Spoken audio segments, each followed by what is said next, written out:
Mom, मैं अपने घर वापस जाना चाहती हूँ। बेटा तुम्हारे डैड दुबई से आ जाएंगे तो वो दो टोक सुल्तान से बात करेंगे। आप हर इशू में डैड को इन्वॉल्व क्यों करती हैं? कैसे ना इन्वॉल्व करूं? कभी तुम डिवोर्स लेने की बात करती हो, कभी वापस घर जाने की बात करती हो। आखिर तुम जिंदगी में चाहती क्या हो? जानती हूँ मैंने जिंदगी में बहुत सी गलतियां की हैं और सुल्तान से शादी भी उन्हीं में से एक है। लेकिन अब मुझे हर कदम सोच समझ के उठाना है। आप क्यों नहीं समझ रही कि डैड को इन्वॉल्व करके मामला ठीक होने की बजाय और बिगड़ जाएंगे? वो गुस्से के इतने तेज हैं और सुल्तान उनसे बढ़कर है। मैंने सोच लिया है, मैं सुल्तान को इतनी आसानी से छोड़ूंगी नहीं। उसे पाने के लिए मैं अपनी जान से खेली हूं, जान से। और इतनी आसानी से उसे किसी और का होने दूं? ऐसा हो नहीं सकता। मैं अपनी जंग अब खुद लड़ूंगी और ऐसा करने से आप लोग मुझे रोक नहीं सकते। क्या करोगी तुम? अगर मुझे मेरे हिस्से की मोहब्बत ना मिली तो मैं सुल्तान के साथ वो करूंगी जो वो सोच भी नहीं सकता।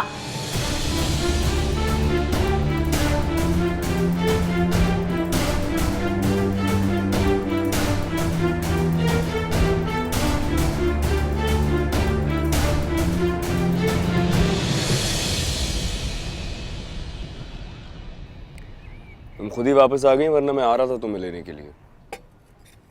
वापस कैसे ना आती? कब तक अपने हस्बैंड को और घर को इग्नोर करती? चलो शुक्र है तुम्हें रियलाइज तो हुआ कि तुम्हारा एक घर भी है और एक हस्बैंड भी है। तुम्हें ये कब रियलाइज होगा कि इस दुनिया में तुम्हारी एक बीवी है जिसका ख्याल रखना तुम्हारा फर्ज है? मैं तुम्हारा ख्याल नहीं रखता क्या? ये मुझसे क्या पूछ रहे हो? ये सवाल तुम अपने आप से करो। सुल्तान, तुमने आखिरी बार मुझसे बात कब की थी? मेरे माँ बनने की भी खबर शायद तुम्हें बीच जानने दी है। तुम नाराज होकर खुद गई थी ना, मैंने तुम्हें जाने के लिए तो नहीं कहा था। मैं नाराज क्यों होके गई थी? तुम्हारी वजह से।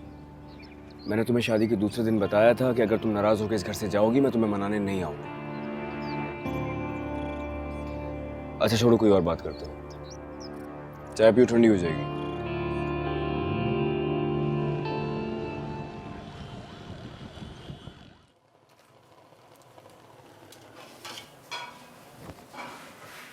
अरे अम्मी, आप किचन में क्या कर रही हैं? नजर नहीं आ रहा क्या कर रही हो?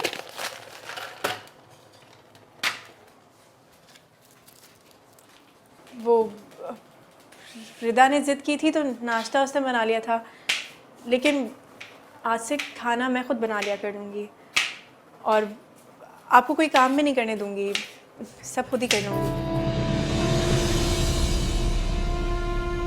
शादी के दूसरे दिन ही इस घर की हर चीज पे हक जताना शुरू कर दिया। मेरे बेटे को तो तुमने मुझसे छीन लिया, मगर इस घर पे अब कब्जा नहीं कर सकती। नहीं अम्मी, आप गलत समझ रही हैं, मैं ऐसा कुछ नहीं सोच रही। ये घर आपका है, मैं क्यों कब्जा जमाऊंगी इसके ऊपर? आप मुझसे इतनी बदगुमान क्यों हैं अम्मी? खबरदार जो मुझे अम्मी कहा होगा। इस घर में मैं तुम्हें अपने बेटे की बीवी बना के लाई, अपनी बहू ने। पता नहीं तुम जैसी लड़कियों को कौन से हरबे आते हैं जो मासूम लड़कों को बेवकूफ बना लेती हो, अपने जाल में फंसा लेती हो। मेरा बेटा तुमसे शादी की जिद में मुझसे इतना बागी हो गया था कि मुझे छोड़ के हमेशा के लिए दुबई जाने का सोच रहा था। खबरदार, मुझसे और मेरी बेटी से दूर रहा करो। तुम जैसी आवारा लड़की का साया मैं अपनी बेटी पे पड़ने भी नहीं देना चाहती। आवारा? हाँ, आवारा। जो लड़की सारी उम्र पराए घरों में और हॉस्टल्स में रुलती रही हो, जिसके माँ बाप खानदान का कुछ पता ना हो, उसको माशरा क्या कहता है? आवारा ही कहता है। पहले तो हारून के घर पे मेहमान बन के आई और अब उसी घर पे कब्जा जमाने की प्लानिंग शुरू हो गई।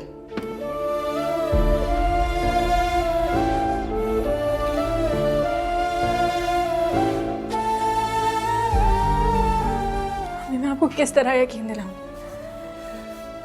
मैं आपसे आपका बेटा छीनने नहीं आई। हारून आपके हैं और आप ही के रहेंगे। मैं तो बहुत इज्जत करती हूँ आपकी। जिसकी खुद को इज्जत ना हो वो दूसरों की क्या इज्जत करेगा?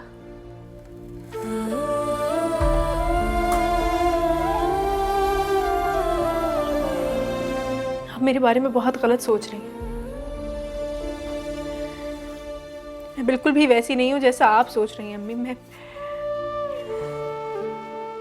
आपकी हर बात मानूंगी, सारी उम्र आपकी ताबेदार बन के रहूंगी, लेकिन प्लीज मुझसे अम्मी कहने का हक मत छीने। खबरदार जो मेरे सामने मीठी मीठी बातें की होंगी, इन बातों से तुम हारून को काबू कर सकती हो, मुझे नहीं। पता नहीं किस किस्म की लड़कियां होती हो तुम लोग और कैसे हरबे इस्तेमाल करती हो। मासूम मर्दों को अपने जाल में फंसाना बहुत अच्छे तरीके से आता है। तुम लोगों के तो उल्टे हाथ का काम है ये। लेकिन याद रखना, तुम्हारी इन मीठी मीठी बातों में मैं हरगिज भी नहीं आने वाली, और ना ही तुम्हारी इन बातों की वजह से तुम्हें अपनी बहू तस्लीम करूंगी।